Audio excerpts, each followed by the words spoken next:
Goeiemôre gemeente, baie welkom by vanoggend se erediens. Dis heerlik om julle vanoggend hier te sien, so aan die einde van die jaar. Ek wonder wie almal begin al uitsien na vakansie. En al planne begin maak om hulle tasse te begin pak of dies meer. Ek sien so hier en daar kyk mense links en regs na hulle spouses of significant others. Baie telling. As ek mag, volgende week is die begin van Advent. Want natuurlik ons herdenking is om die koms van Christus, om ons afwagting op die koms van Christus, om fees te vier en te wag vir die kind wat gebore gaan word. Hak my woorde vanoggend vas, ek vra om verskoning. So volgende week Sondag is dit Kersangdiens hier by die kerk. So kom maar gerus vroeg, ons gaan geen besprekings vat hierdie jaar, ons het met COVID altyd, maar hierdie jaar kom net gerus, maar kom dalk miskien vroeg, dat jy net 'n plekkie kan kry, anders ons maar stoele moet indra vir daai geleentheid. Dan, as ek mag, ons is die laaste wyle besig om te werk aan die groot en die klein saal met deel van die bruidskat wat oorgekom het van Linden Park af. Corine het vir ons 'n paar foto's wat sy graag vir ons wil wys wat al van die bouwerk is. Interessant, dit het al weer gevorder intussen. Dis die speelarea agterkant die groot saal wat ons inrig vir ons jong mense, vir ons voorskool, laerskool en hoërskoolkinders. So dit is deel van die projek waarmee ons tans besig is. Ons beplanning is om nog hierdie kant van Kersfees klaar te wees, as alles goed gaan. So hopelik in die nuwe jaar kan ons dan die twee lokale ook dan lekker saam inwy. Dan, ons is tans binnekant dankseisoen. In die verlede het ons altyd dankmaand gevier by die kerk tydens Oktobermaand, wat historiese maand is, wat ons saam as gemeente onderskei het oor hoe die Here ons uitnooi om verder deel te neem aan sy dienswerk deur ons eie finansiële bydraes. Na 'n versoek van die gemeente af, het ons toe die dankmaand 'n dankseisoen gemaak wat oor 3 maande strek. So Oktober, November en Desember, om mense die geleentheid te gee om ook later dan 'n bydrae te kan maak as hulle dan so uitgenooi voel deur die Here. Op die oomblik het die finansiële komitee vir ons gehelp om 'n doelwit daar te stel, om 'n bedrag van R450,000 in te samel tydens dankseisoen. En as ek mag 'n bietjie terugvoer gee, die balans is tans so net oor die R216,000. So ons wil graag uitnooi as leierskap om saam met jou familie, saam met jou gesin, in gebed te onderskei, of die Here jou moontlik uitnooi om bo en behalwe jou normale bydrae dalk nog 'n bydrae te gee vir die dienswerk van die Here. Dan sal ek graag vir ons wil inlei in die Christuskers in, wat ek vir ons graag Psalm 24 sou wou lees. Ons gebruik altyd hierdie moment om seker te maak dat ons uit die warwel van ons eie koppe uitkom en net so bietjie meer gesentreerd dink oor hoekom ons actually vandag na 'n erediens toe kom. Dis natuurlik om met God te ontmoet en dat God ook met ons ontmoet. So ek wil graag ter voorbereiding vir die aansteek van die Kers vir ons Psalm 24 lees. En as jy graag wil uitnooi om saam met my aandagtig hierna te luister. Psalm 24 van Dawid.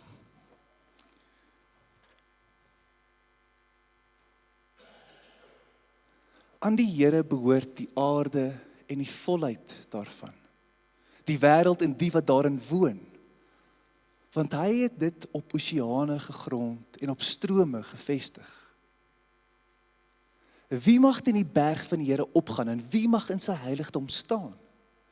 Die mens met skoon hande en 'n rein hart, wat nie na nietigheid hunker en nie sweer by wat vals is nie, sal seën ontvang van die Here en geregtigheid van die God wat hom red. Dit is die geslag wat na hom soek, hulle wat u teenwoordigheid opsoek. Dit is Jakob. Lig op julle koppe, poorte, ja, lig julleself op ewige ingange, sodat die roemryke koning kan ingaan. Wie is die roemryke koning? Die Here, magtig en heldhaftig. Die Here heldhaftig in die stryd. Lig op julle koppe, poorte, ja, lig op ewige ingange, sodat die roemryke koning kan ingaan. Wie is hy, hierdie roemryke koning? Die Here, heerser oor alle magte. Hy is die roemryke koning.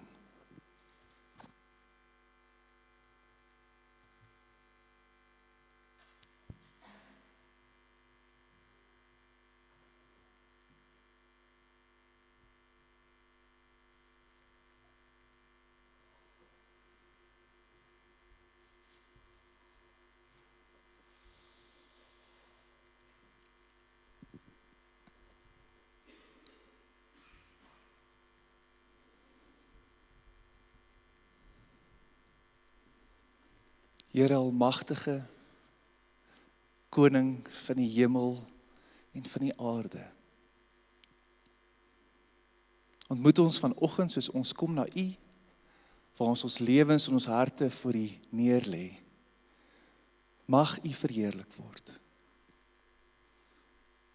Dankie Vader vir die voorreg om die troon te kan nader, om met U te kan gemeenskap hê en om met U in 'n verhouding te kan staan. Ontmoet ons vanoggend so wat ons U naam verhef, so wat ons U naam prys. Dis ons gebed in Jesus naam. Ons almal sê, Amen. Ek sal dan graag wil uitnooi om saam met my op te staan, en dan gaan ons saam aanbid vanoggend. Kom ons staan gerus.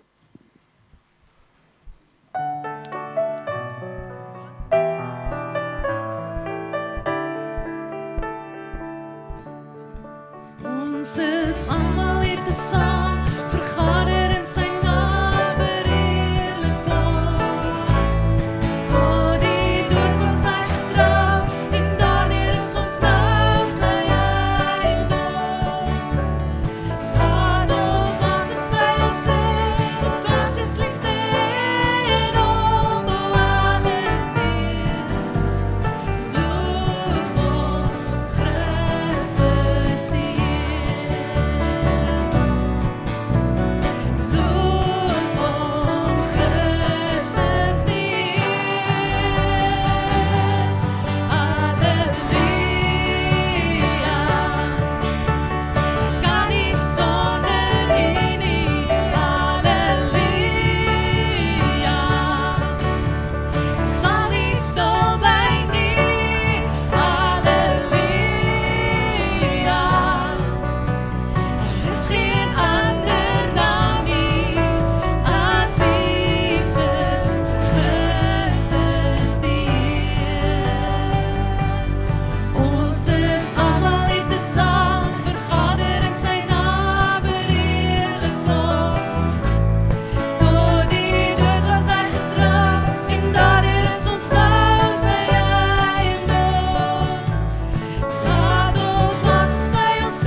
Sorbe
lees graag die teksvers van vandag voor, Lukas 23, 33 tot 43. Toe hulle by die plek kom wat Kopbeen genoem word, het hulle hom daar gekruisig. So ook die misdadigers, een aan sy regterkant en een aan sy linkerkant. Toe sê Jesus, Vader, vergeef hulle, want hulle weet nie wat hulle doen nie. Hulle het sy bokkleed verdeel, deur daaroor te loot. Die volk het gestaan en toegekyk. Die volksleiers het aangehou om smalend te sê, ander het jy gered, laat hy homself red, as hy die Christus van God, die uitverkorene is. Ook die soldate het met hom gespot, terwyl hulle nader staan en vir hom suur wyn aanbied. Met die woorde, as jy die koning van die Jode is, red jouself. Bokant hom was daar ook 'n opskrif, hy is die koning van die Jode. Een van die misdadigers wat daar gehang het hom aanhoudend gelaster en gesê, jy is mos die Christus, of hoe? Red jouself en ons. Die ander een het hom egter bestraf en gesê, het jy nie ontzag vir God nie? Jy ondergaan per slot van rekening dieselfde straf, maar in ons geval is dit regverdig. Ons word tereg gestraf vir wat ons gedoen het, maar hierdie man het niks verkeerd gedoen nie. Hy sê toe, Jesus, dink aan my wanneer u in u koninkryk kom. Jesus het hom geantwoord, Amen. Ek sê vir jou, vandag sal jy saam met my in die paradys wees. Ek nooi jou uit om jou oë te sluit. En hierdie skriflesing trek ons terug na Jesus toe aan die kruis. Ek wil hê terwyl ons hierdie lied 3 keer oorsing, is net 'n frase, om jou oë gesluit te hou en vanoggend hom regtig te sien.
Kom ons bid saam.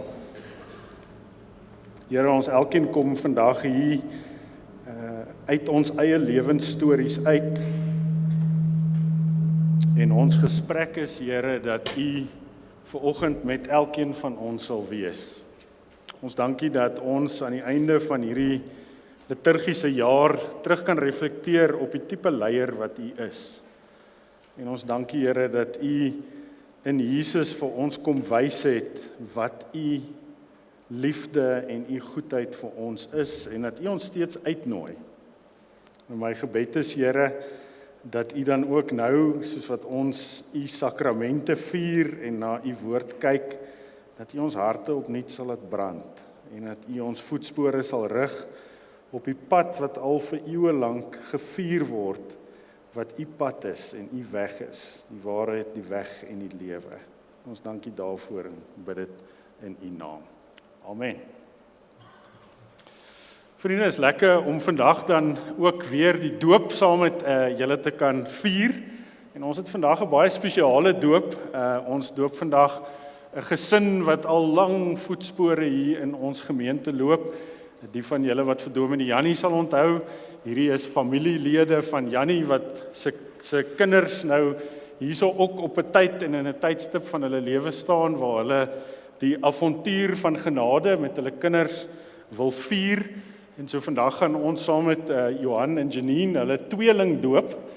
En een van die wonderlike goed wanneer ons so in gesprek is as gesinne en families, is dat ons bietjie kon gesels met Johan oor sy eie pad van disippelskap. So Johan, waar is jy broer? Jy moet nou vorentoe kom. En hier is 'n mooi kiekie vir die van julle wat nog nie vir Johan gesien het nie. Hier's Johan. Johan, jy moet nou kom broer. Julle sal weet dat wanneer ons doop, dan is daar doopkategese en een van die gesprekke, kom ons hou sommer daai kiekie daarom. Een van die gesprekke wat uitgekom het is, ons het bietjie begin praat in die laaste paar weke, ek en Johan, oor sy eie pad van disippelskap. En Johan self is nog nie gedoop nie. En so vandag het ons die voorreg dat voordat sy kinders gedoop gaan word, dat Johan ook hierdie sakrament saam met ons wil vier. En Johan, dit is vir ons so voorreg. Die van julle wat nou nie weet nie, 'n jaar, omtrent so 'n bietjie meer as 'n jaar terug, is Janine en Johan getroud. En jy het saam ook deel geword van 'n groot familie en 'n storie waar jy ingestap het. En vandag is dit vir my 'n groot voorreg, Johan, om te dink oor jou lewenspad. Toe ek voorberei het, toe dink ek aan 2 verse. Ek weer is eksamentyd en kinders wil kripnotes hê. So die kripnotes van Jesus se hele lering lê in 2 groot opdragte. Die een is die groot gebod en die een is die groot opdrag. Die groot gebod is natuurlik dat ons lewens wy daaraan om mense te wees wat meer liefdevol word. En daai liefde kom van God af en daarom wanneer ons vandag jou doop, voordat jy die tweeling doop, dan onthou ons dat die Here 'n storie met jou het. En dat daai storie opgesom kan word in die woordjie genade. En die doop is daai wonderlike sakrament waarin ons vier dat God jou geskep het en jou liefhet en dat jy ingevou is in God se storie. Die een fancy woord daarvoor in die Ou Testament is die verbond en dat jy deel raak van hierdie liefdesbeweging van God die Seun en God die Vader en God die Heilige Gees wat sê ek nooi jou hier in. Jesus het vir ons gesê en dis die groot opdrag, gaan dan heen en gaan na al die nasies en maak hulle disippels en doop hulle in die naam van die Vader en die Seun en die Heilige Gees en leer hulle om alles te onderhou wat ek julle beveel het. En 'n geloofsgemeenskap is niks anders as leerders wat aanhou leer wat dit beteken om ingedompel te wees in hierdie realiteit van God die Vader, Seun en Gees wat van ons 'n gemeenskap van liefde maak nie. En ons leer ken jou in hierdie gemeenskap as iemand wat op hierdie reis is. Jy kan vir my daai dekseltjie afhaal. En ek wil hê jy moet hier kyk vir die van julle gemeentelede. Kom ek en jy haal hom saam af het ons hom nie. Hierdie is die Linden Park doopfont en hier op die rand te staan in die naam van die Vader, die Seun en die Heilige Gees. En ons onthou dat wanneer ons doop, is dit 'n teken en 'n seël dat ons ingenooi word in hierdie gemeenskappe. En ek en jy kry dit nie altyd reg nie. Dit is die wonder is dat ons mense is wat deur genade vergewe word, maar ook bekragtig word en dat ons ingenooi word in hierdie realiteit in. En so deel van hoekom ons die doop doen binne in eredienste, daar het so rukkie terug iemand my gebel en gesê, kan ons 'n doop daar by die huis kom doen? Toe sê ek, nee, dit is nie hoe dit werk nie. Ons sê ook dat ons hierdie nie alleen kan doen nie. Ons het 'n groter gesin nodig.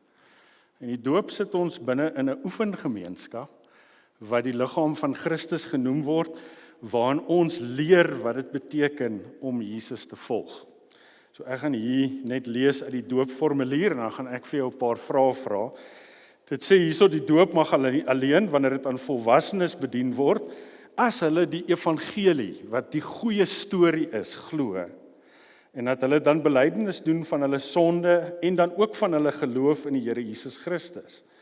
En daarom mag jy as volwassene gedoop word as jy bely dat jy in God as jou verlosser en dan ook as jou leier en koning glo. Sodat almal kan hoor dat jy opreg in Christus glo en dat jy begeer om die doop te ontvang as teken en seël van jou inlywing, en ek hou van hierdie woorde, as 'n lewende lidmaat van Christus en sy gemeente, gaan ek jou vra, Johan, om op 'n paar vrae te antwoord.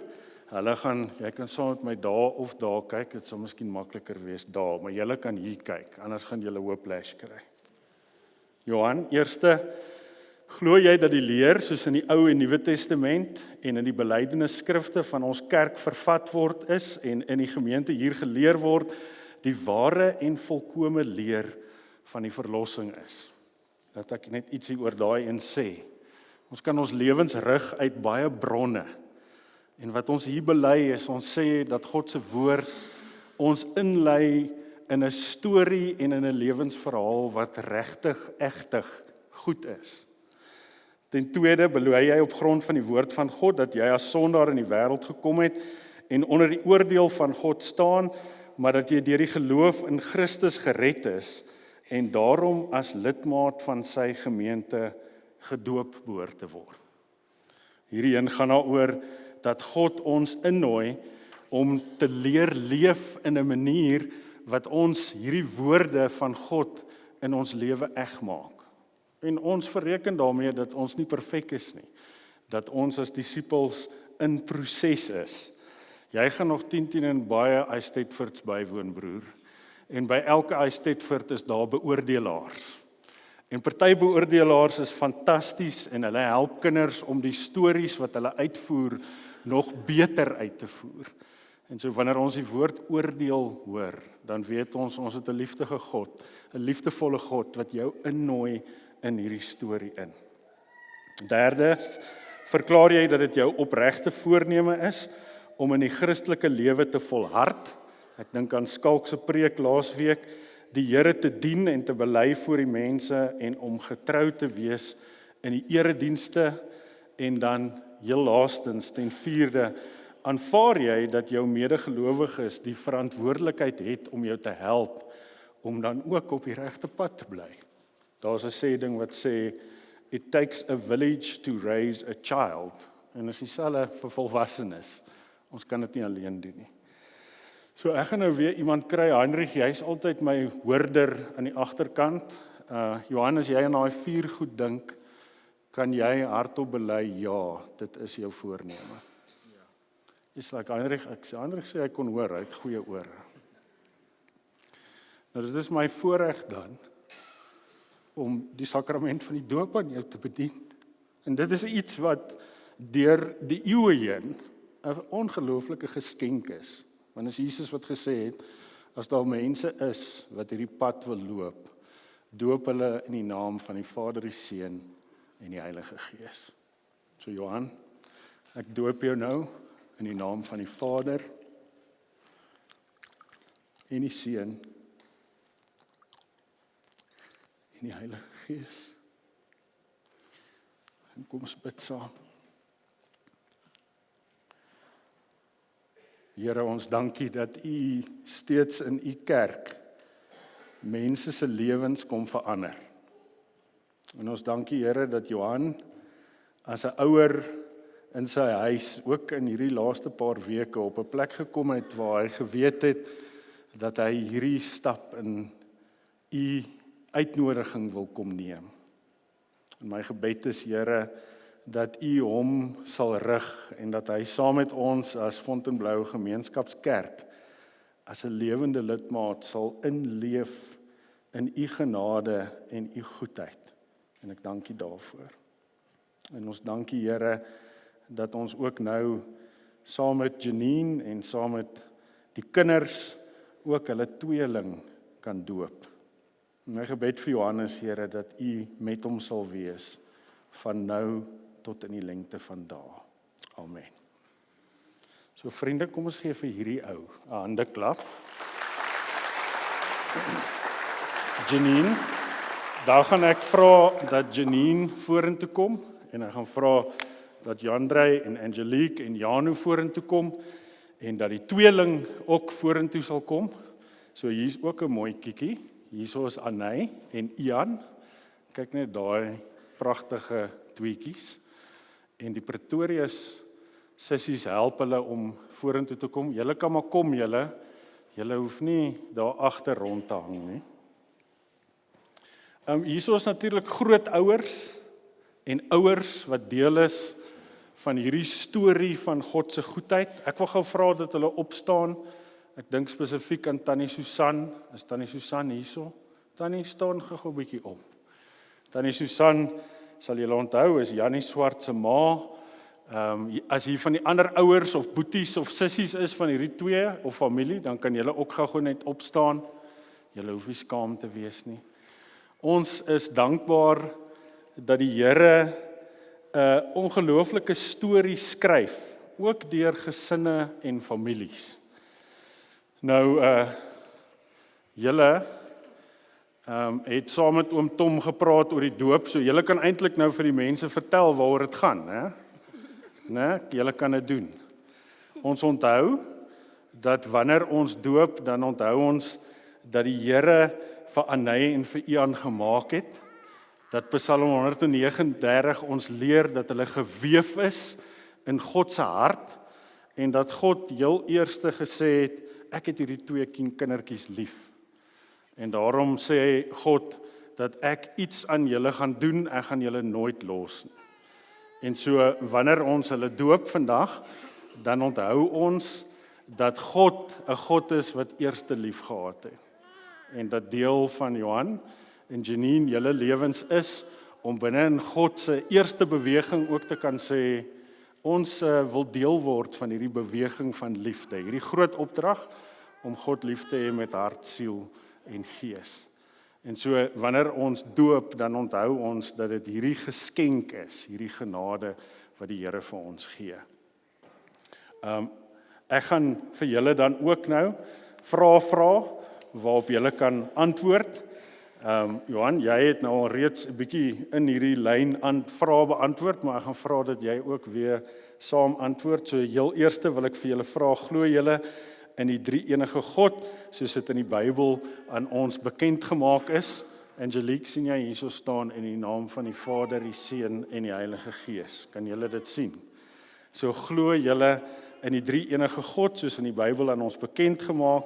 Tweede, aanvaar julle dat die boodskap van die Bybel, soos dit in die belydenisskrifte van die kerk verwoord word, die ware leer van die verlossing is. En dan derdens, bely julle dat kinders van gelowige ouers deur die genade in Christus Jesus aan God behoort en daarom tot lidmate van die kerk gedoop te word. En dan vierdens, beloof julle om Anay en Ian volgens die Bybelse leer en belydenisskrifte van die kerk op te voed, vir hulle 'n voorbeeld in lewenswandel te wees en om die gemeente toe te laat om julle as ouers hiermee te help. So ek gaan vra, Janine, jy kan weer hardop net antwoord. Heinrich gaan kyk of hy jou kan hoor. Wat is jou antwoord hierom? Ja. Sê hy sê ek kon nie lekker hoor nie. Ja. Ja, en jy Johan? En julle drietjies is ook deel van die avontuur van God se liefde. En dit is vir ons lekker om ook te onthou dat julle deel is van hierdie liefdevolle God wat in julle lewens julle ook kinders wil maak wat aanhou groei in liefde. So ek gaan vra dat ons sommer eerste vir Anay gaan doop en dan sal ons tweede vir Ian doop. Julle sal sien hulle het hulle gecolor-code vir my. Wat behulpsaam is. So kom ons doop vir Anay. Anay, ons doop jou in die naam van die Vader en die Seun en die Heilige Gees. En Ian, ons doop jou in die naam van die Vader en die Seun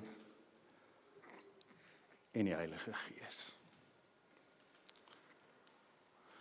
Ek wil julle voorstel aan ons eerste lidmate, of nie, ons seker jongste lidmate, eerste in daai opsig. Kom ons gee 'n lekker handeklap vir Anay en vir Ian.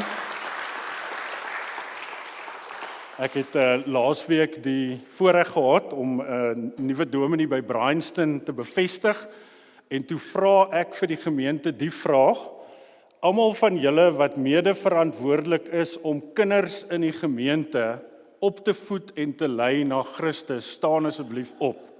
So ek gaan nou daai selfde oefening hier doen. So ek vra, almal van julle wat mede verantwoordelikheid neem in die geloofsfamilie om kinders op te voed in die weë van Christus, staan asseblief op. Ek wil net sê, julle het baie beter gedoen as Bryanston. Want elke lidmaat is verantwoordelik vir die kinders van die liggaam van Christus. En daarom gaan ons nou 'n lied saam sing. Soos wat ons gebruik hier is, dis 'n aangepaste lied uit Numeri 6. En as jy wil, kan jy ook beliggaamd, kan jy jou hande uitstrek na hulle, as jy wil.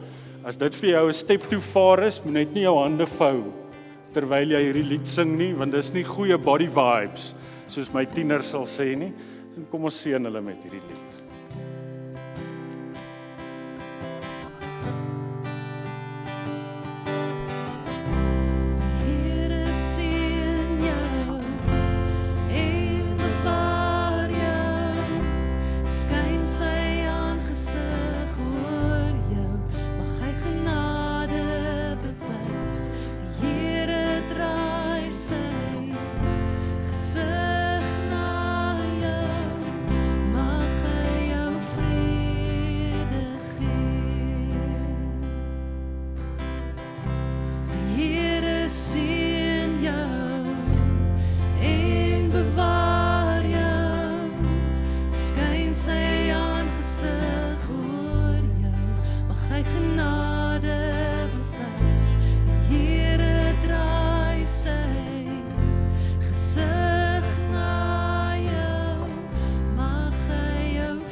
Kom ons gee weer vir hulle 'n lekker hande klap.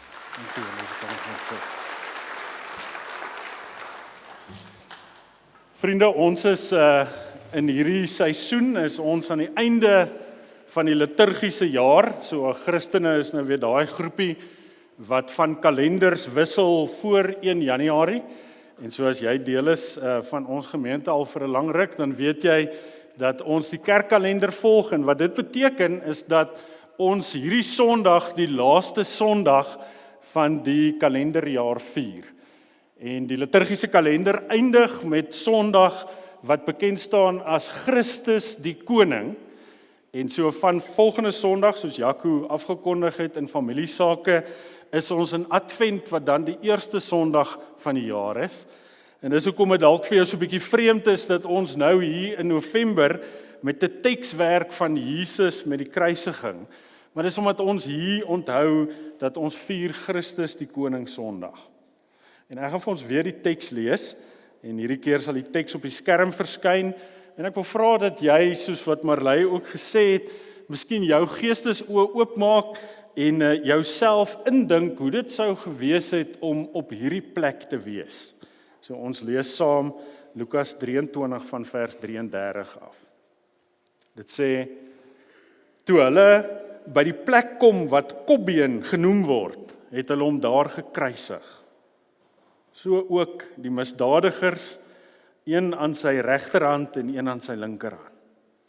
En toe sê Jesus, Vader, vergeef hulle, want hulle weet nie wat hulle doen nie.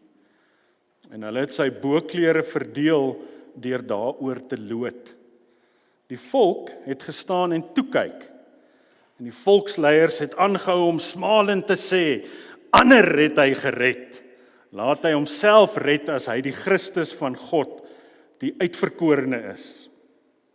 Ook die soldate het hom die spot gedryf, terwyl hulle nader staan en vir hom suurwyn aanbied, met die woorde, as jy die koning van die Jode is, red jouself.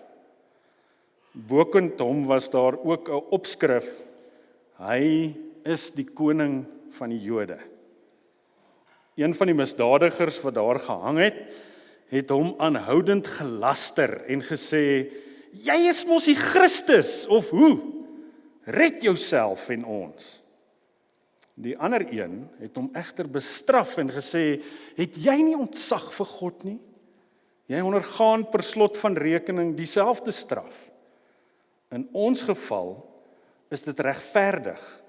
Ons word tereggestraf vir wat ons gedoen het, maar hierdie man het niks verkeerd gedoen nie. En hy sê toe, Jesus, dink aan my wanneer u in u koninkryk kom. En Jesus het hom geantwoord, Amen. Ek sê vir jou, vandag sal jy saam met my in paradys wees. Ons lees tot sover. Toe jy ingekom het agter, moes jy 'n papiertjie gekry het. En die papiertjie sê, watter koning dien jy? So as jy by 'n kandeur ingeslip het, of jy het net nie een agter gekry nie, steek gou op jou hand, want jy gaan dit nodig hê. As jy ook 'n pen benodig, dan gaan jy 'n pen ook nodig kry, so steek lekker hoog op jou hand. Terwyl ons die kaartjies uitdeel, hou maar daai hand lekker hoog op, gaan ek sommer vra dat die wat reeds 'n papiertjie het, net sommer 'n bietjie 'n paar kernwoorde na neerskryf. As jy dink, watter koning dien jy? Wat is van die kernwoorde wat jy op daai papiertjie sal neerskryf? Ons gaan later weer terugkom hiernatoe, so as jy 'n pen kort, steek ook net lekker hoog op jou hand of 'n papiertjie en dan sal die span dit vir jou uitdeel. As jy Lukas lees, en nou dat ons hier in die laaste Sondag van die kerkkalender is hierdie dan ook die laaste formele lesing uit Lukas uit. Dan as jy Lukas lees, dan is dit baie interessant dat van die begin van die boek Lukas, is Lukas besig om Jesus teenoor die regerders van daai tyd op te stel. En as jy met 'n fyn oog deur Lukas lees, dan sien jy dat daar is eintlik 'n vraag wat die hele tyd opgebou word, en daai vraag gaan oor watter tipe koning is Jesus? Watter tipe koning? En reg deur hierdie gedeelte wat ons vandag gelees het, is dit ook die vraag. Ons lees daar in vers 38, sê dit, bokant hom was daar ook 'n opskrif, hy is die koning van die Jode. In die evangelie van Johannes lees ons dat dit in Aramees, in Grieks en in Latyn was. En so die vraag wat Lukas vra, van die begin eintlik van sy evangelie af, is wie is hierdie koning? In Jesus se tyd was daar natuurlik leiers wat ons vandag meestal gebruik wanneer ons honde name gee. Name soos Nero, wat 'n lekker bekende hondenaam is. Daar was ook konings wat ons herken, soos koning Herodes, wat julle sal onthou, 'n groot koning was en 'n bouer was. Hy was 'n wrede koning. Herodes het toe hy in sy ou dag kom, net so voor Jesus gebore is, het hy die idee begin kry dat die mense nie eintlik hartseer gaan wees as hy doodgaan nie. En wat hy doen is, hy het toe gevra dat al die vername leiers van Israel bymekaar gehark word en dat hulle doodgemaak word die dag wanneer hy sterf, sodat Israel sal huil. Hy het ook 3 seentjies gehad, wat die Herodese is waarvan ons meestal in die evangelie lees, en daai 3 Herodese was ook maar skobbejakke gewees, vreemde dinge gedoen, hulle kinders doodgemaak en hulle vrouens. Ons lees byvoorbeeld dat die Herodes, en ons lees hierdie vroeg in Lukas, besluit het dat hy so wil vasklou aan sy koningskap, dat toe daar 'n ou antieke profesie aan die lig kom, dat daar 'n klein kindjie is wat die koning van die Jode kan word, het hy soos 'n absolute maniak die kindertjies onder 2 jaar oud vermoor. En so hierdie idee van koningskap is reg deur die boek Lukas. Dit is interessant, in ons populêre kultuur is die hele idee van koningskap natuurlik heeltemal weer populêr. Ek gaan gou vra wie van julle het Game of Thrones gekyk? Daar's hierso so 'n paar wat eerlik is en 'n paar wat nie 'n klou het nie. Die vraag wat Game of Thrones vra is hierdie idee na wie gaan regeer en hoe gaan dit lyk wanneer daai mense regeer? Ek dink hierdie is 'n relevante vraag vir ons vandag selfs nou nog, omdat ons lewe in 'n tyd wat ek dink ons almal die idee kry dat ons arm is aan leiers. Mense wat weet hoe om te regeer. En dan kom ons in hierdie teks, in die bokant, die agterkant van Lukas se vertelling, en lees ons 'n paar dinge wat ons iets leer van die koning wat ons dien. En die eerste ding wat ons weet is, dat hierdie koning van ons nie vasklou aan wat dit beteken om voorregte en magte te hê nie. Daar's 'n storielyn wat ek dink almal van ons geniet wanneer ons dit in verhale lees of wanneer ons flieks kyk, en dit is wanneer 'n koning homself vermom en gaan lewe tussen sy mense. Daar's 'n paar sulke stories in ons arsenaal van stories wat iets wys van hoe dit lyk wanneer 'n koning dit wat hy regtig is, bietjie wegsteek en tussen die mense gaan wees. En dit is interessant dat wanneer ons dink aan Jesus se lewe, dan is een van die oudste liedere wat ons in die Bybel kry ons in Filippense 2, en ek wil dit net gou vir julle lees, wat vir ons iets sê van hierdie koning van ons. Dit sê, laat dan dieselfde gesindheid in julle wees wat in Christus was, hoewel hy in die gestalte van God was, het hy gelykheid aan God nie beskou as iets om aan vas te klou nie, maar hy het homself daarvan leeggemaak deur die gestalte van 'n slaaf aan te neem en aan mense gelyk te word. En toe hy in die vorm van 'n mens verskyn het, het hy homself verneder deurdat hy gehoorsaam geword het tot die dood toe. Ja, selfs die dood aan die kruis. En so die eerste ding wat ons kan sê oor hierdie koning, is dat hierdie 'n koning is wat die leefplek van mense ingeneem het. En ek dink as ons bietjie stomp geraak het vir hoe ongelooflik dit is dat die God van die heelal homself verneder om in die liggaam van 'n klein babatjie gestalte te neem. Die God van die heelal laat toe dat 2 mense in ou antieke Israel winde uit hom uitslaan. Leer hom loop. Daai selfe God laat toe dat hy in die posisie kan wees waar 'n koning soos Herodes 'n aanslag kan maak op sy lewe. Hierdie koning van ons is 'n koning wat vol durf is en moed, en wat ons plek inneem. Die koning wat ons dien, is 'n koning wat dien. In leierskapsgesprekke in die laaste 20 jaar, is daar 'n sê ding wat miskien van julle al by julle besigheidsplekke gehoor het, en dit is die sê ding, dat wanneer jy aan leierskap dink, dan is servant leadership belangrik. Wie van julle het dit al by die werk gehoor? Ja, so 'n paar van julle, né?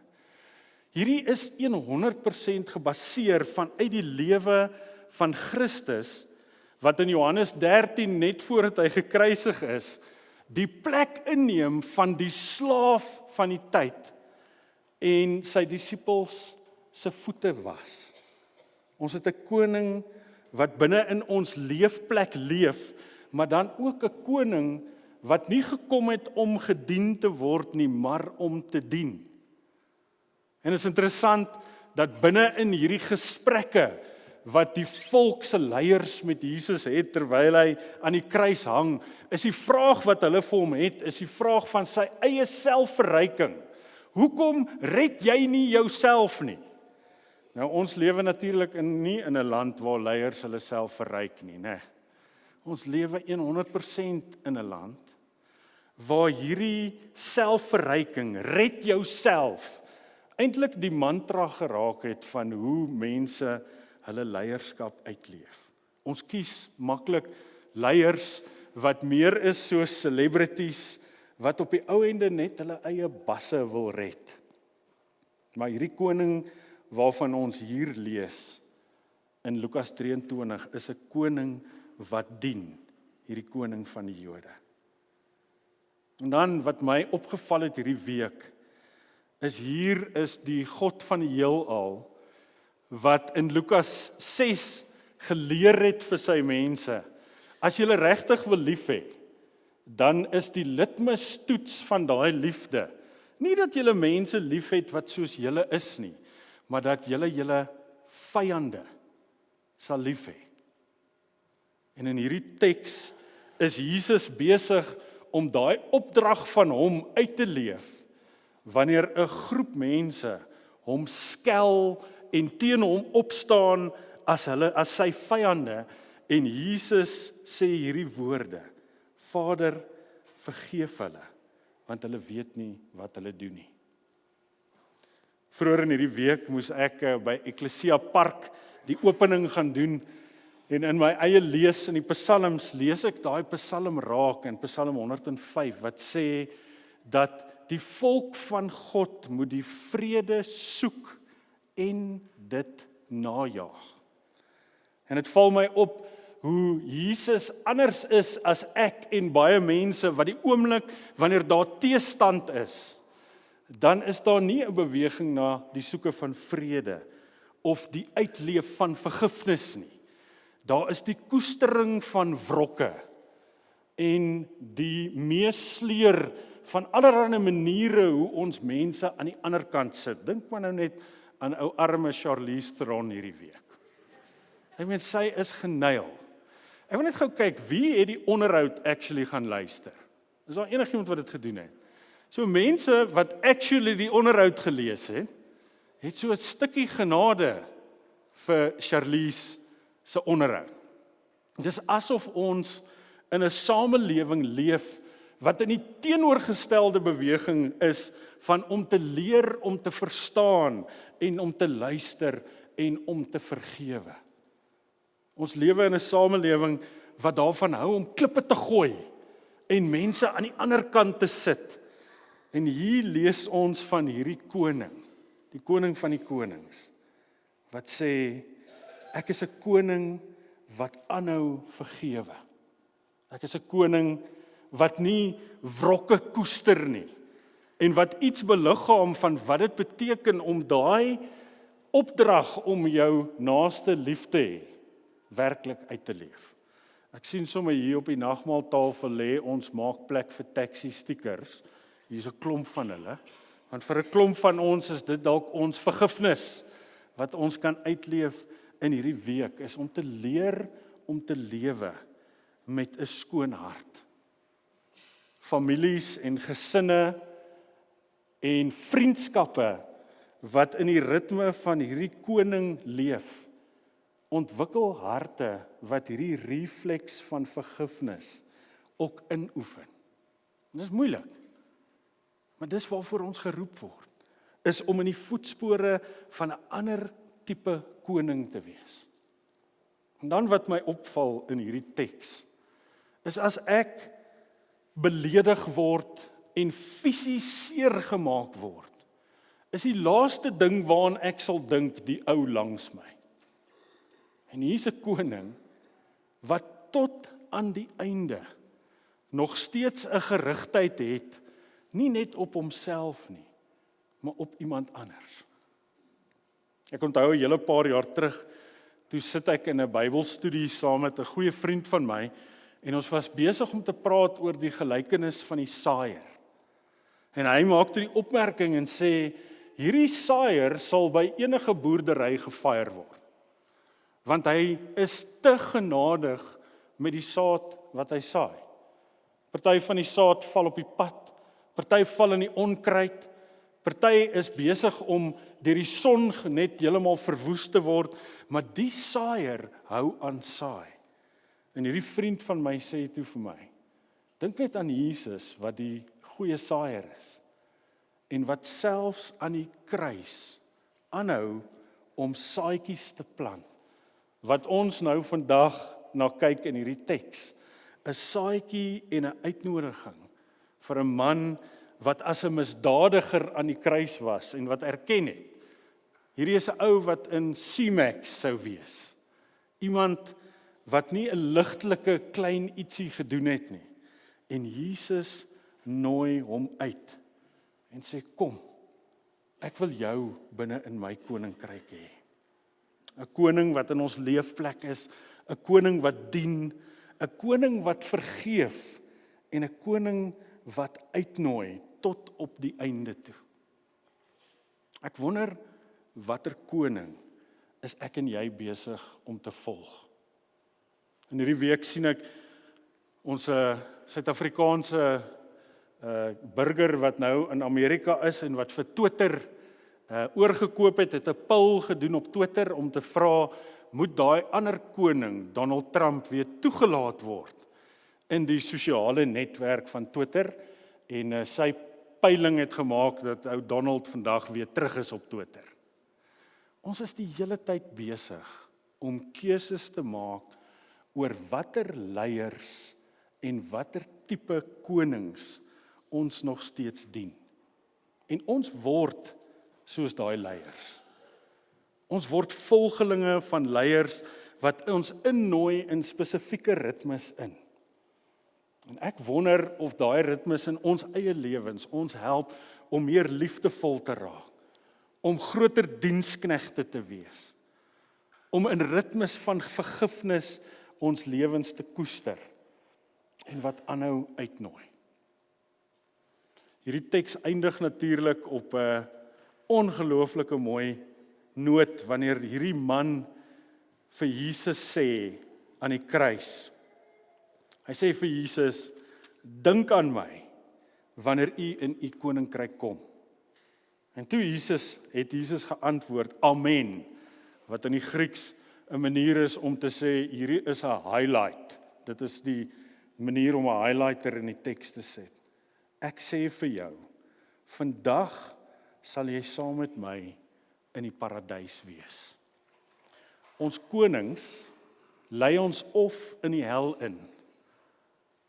En daai hel kan nou hier op aarde al waar word. Plekke waar wrokke gekoester word, waar selfverryking uitgeleef word. Of dit kan ons vat na plekke van die paradys toe. In die week toe ek voorberei, het ons een van daai ongelooflike sonsondergange gehad. Ons het by ons huis kyk ons kombuis uit op die son wat so sak. En Tyla, my dogter, een van haar gunsteling aktiwiteite is om na daai son te kyk. En om haarself oop te maak vir die skoonheid daarvan. Want dit was skoonheid wat iets in haar wakker maak. En ek's besig om te dink oor hierdie preek en sy kom terug en sy sê vir my, pappa, kyk net hierdie sonsondergang.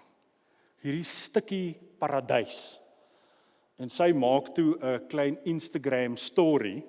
Nou vir ons ouer mense, ek gaan dit gou vinnig probeer verduidelik. Jy kan daai foto vat en dan kan jy 'n klein liedjie daaroor sit en dan verskyn daai vir 40 of 30 sekondes vir 'n kort stukkie.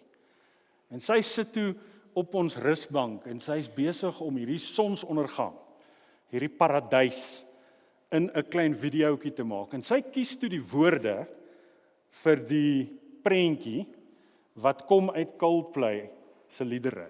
En sy kies Paradise. En ek wil dit net gou vir julle lees.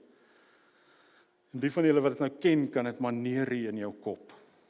Paradise se lirieke gaan so.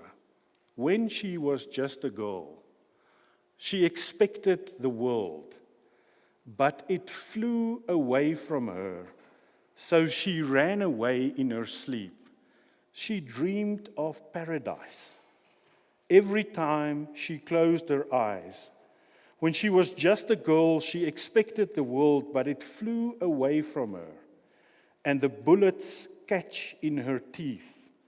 And life goes on, and it gets too heavy, and the wheel breaks the butterfly, because every tear is a waterfall. In the night, the stormy night, she'll close her eyes, and in the night, the stormy night, away she'd fly, and she would dream of paradise. Die skrywer van Prediker het gesê, God het in elkeen van ons ewigheid in ons harte gesit. Ons almal is soos hierdie man, op soek na 'n paradys. En dit is baie interessant dat as jy deur die Nuwe Testament lees, dan is hierdie paradys is 'n terugverwysing natuurlik na die tuin van Eden, maar dis iets wat hier in ons nou ook uitgeleef en beleef kan word. Paulus skryf in 2 Korintiërs 12 hoe hy in 'n tyd van gebed opgeruk was in hierdie paradys in. En ek dink elkeen van ons se lewens is besig om ook stappie vir stappie te draai na of 'n leierskap, 'n koningskap wat jou lei na die paradys, of 'n koningskap wat jou wegvat in 'n lewe in wat op die ou ende verwoestend is. Die liggaam van Christus is daai liggaam wat sê ons volg hierdie koning. Die koning wat dien. Die koning wat sy lewe binne in ons lewe plaas. Die koning wat vergewe. Die koning wat aanhou uitnooi. En die koning wat die paradys nou al die waarheid maak. Wat ons geleer het om te bid, laat u koninkryk kom, laat u wil geskied in die hemel, net so ook op die aarde. Ek wonder op Jesus, wat die koning is se Sondag, of daar van ons is, wat miskien weer, soos Jesus, 'n dienskneg moet word. Of miskien is daar van ons, wat daai paaie van wrokke koester, moet agterlaat en sê, Here, leer my vergewe. Miskien het jy opgehou saadjies saai, om mense in te nooi in hierdie koningskap. En dalk is vandag 'n tyd wat jy soos Jesus ook weer kan aanhou om mense in te nooi. Elkeen van ons leef ons lewe binne in die voetspore van 'n koning wat jy dien. Die slegste koning om te dien is jouself. Die koning wat dink ek weet die beste. En ek gaan so 'n oomblik gee vir jou om net weer na hierdie papiertjie te kyk. En miskien net 'n belydenis neer te skryf vir jouself. Jy gaan hierdie net by jouself hou en ek gaan jou nooi om dit ook of af te neem na die tyd of in jou Bybel te sit. En om dit te sien as 'n manier hoe jy in jou eie lewe jou konings wat jy volg kan evalueer. Is jou konings wat jou leer dien en vergeef en aanhou nooi en wat jou vat elke dag na die plek van die paradys. Ek gaan vra dat die musiekspan vorentoe kom en ek nooi julle om so 'n oomblik te vat en net te reflekteer en dan gaan ons na 'n lied luister, 'n bedieningslied. Hierdie lied gaan oor I Can Only Imagine, wat 'n lied is wat gaan oor hoe dit sal wees wanneer jy op daai plek kom waar jy vir Christus in die paradys ook ontmoet. En dit was C.S. Lewis wat gesê het dat dit ons kan help om die eindbestemming te bedink, want dit help ons om vandag te leef. En so terwyl jy na die lied luister en reflekteer daarop, gaan ek vra dat jy dan ook net verder bietjie jou gedagtes met die Here deel. So kom ons luister saam.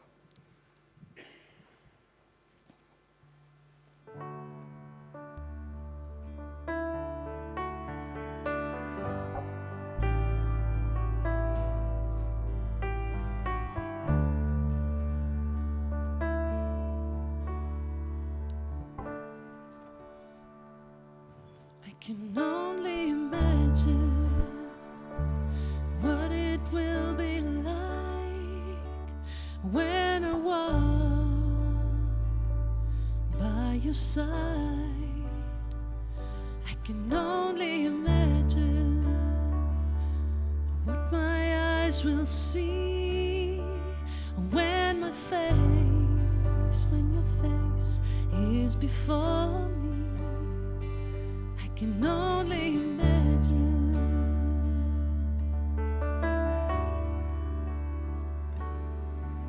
Surrounded by your glory, what will my heart feel? Will I dance for you, Jesus?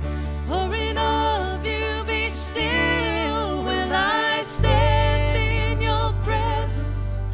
To my knees will I fall? Will I sing hallelujah? Will I be able to speak at all? I can only imagine. Yeah, I can only imagine.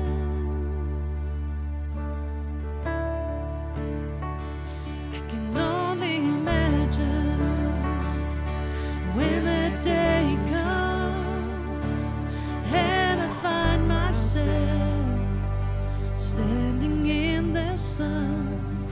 I can only imagine when all I would do is forever worship you. I can only imagine. I can only imagine.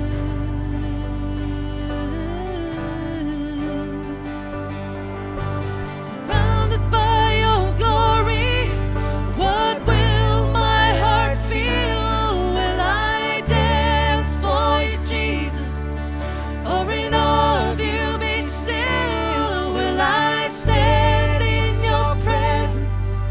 To my knees will I fall? Will I sing hallelujah? Will I be able to speak at all? I can only imagine. Yeah. I can only imagine.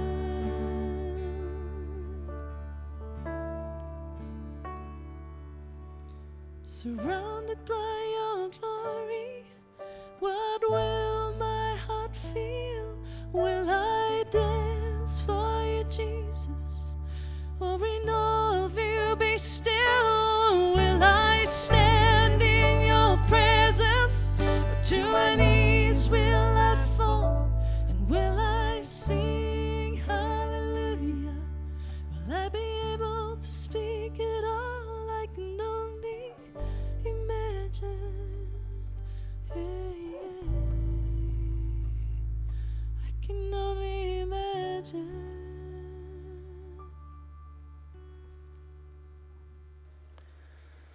Ek gaan julle nooi om te staan en ons gaan 'n slotlied saam sing. En hierdie refleksie en hierdie lied gaan oor die koning wat in ons harte regeer. So kom ons staan.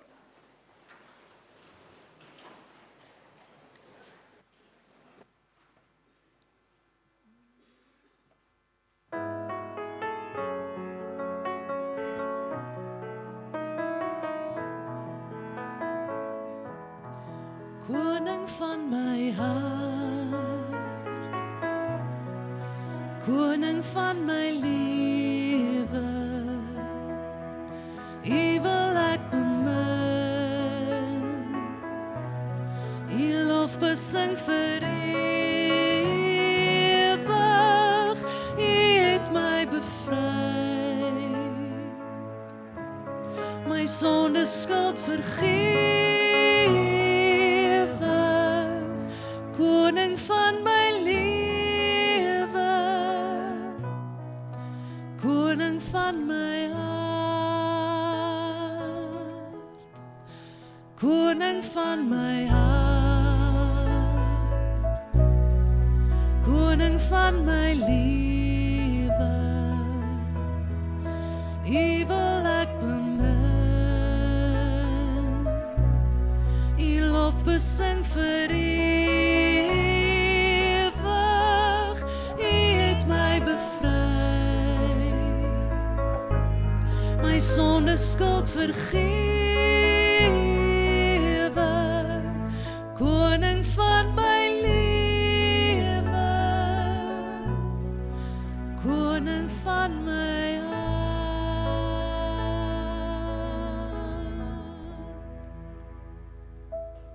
Vriende, ontvang die seën van die Here, maar voor ek dit doen, net 'n afkondiging oor die koffiewinkel. Ons internet is af, so daar kan nie kaarttransaksies wees nie, maar moenie vrees nie, koffie is beskikbaar. Jy gaan net jou naam op 'n lys moet sit en dan later met ons regmaak. So in die genade van die koning word gekaffineer met liefde. Skryf asseblief net julle name daarop. En dan herinner ons julle aan die Kerssangdiens. Ons sien regtig uit daarna. So nadat ek die seën uitgespreek het, dan gaan ons ook so 'n voorsmaakie daarvan kry, né? Marley? Nee. Ja, daar's hy. En dit gaan vir ons lekker wees. Nooi asseblief julle vriende. Dis 'n lekker gepaste diens om ook so aan die einde van November te hê. En dan as julle uitstap, is julle welkom om offerande in die boksie daar agter te gooi, of jy kan van die SnapScan gebruik maak as jy offerande wil gee. Ontvang die seën van die Here, mag ons in die liefde van God die Vader en die genade van die Here Jesus Christus en in die gemeenskap van die Heilige Gees in die voetspore van Christus ons koning leef. En as jy saamstem, sê saam met my, Amen. Gaan wens asseblief die Jansen van Rensburg familie geluk as julle hulle sien, en ons hoop julle het 'n lekker Sondag.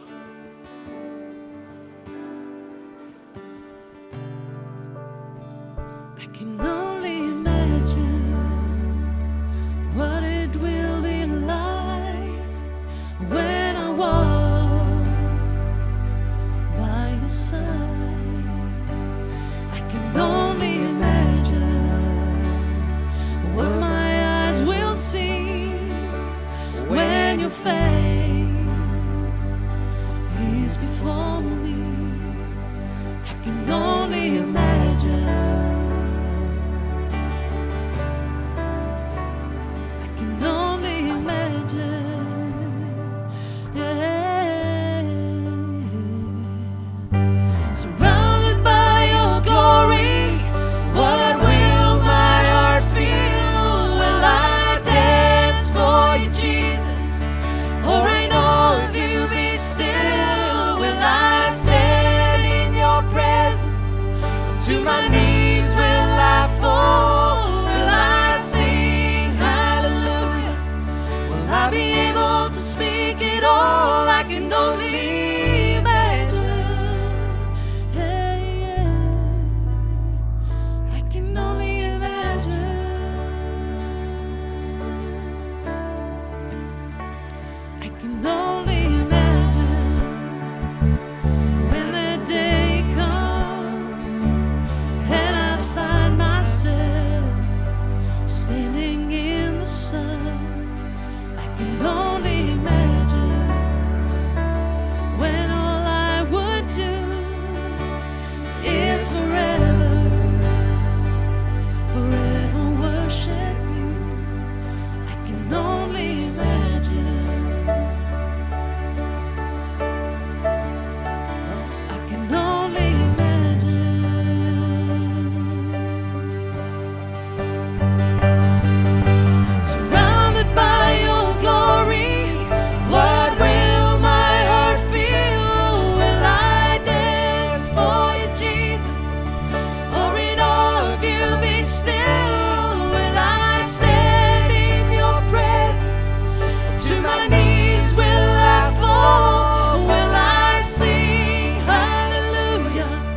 stem.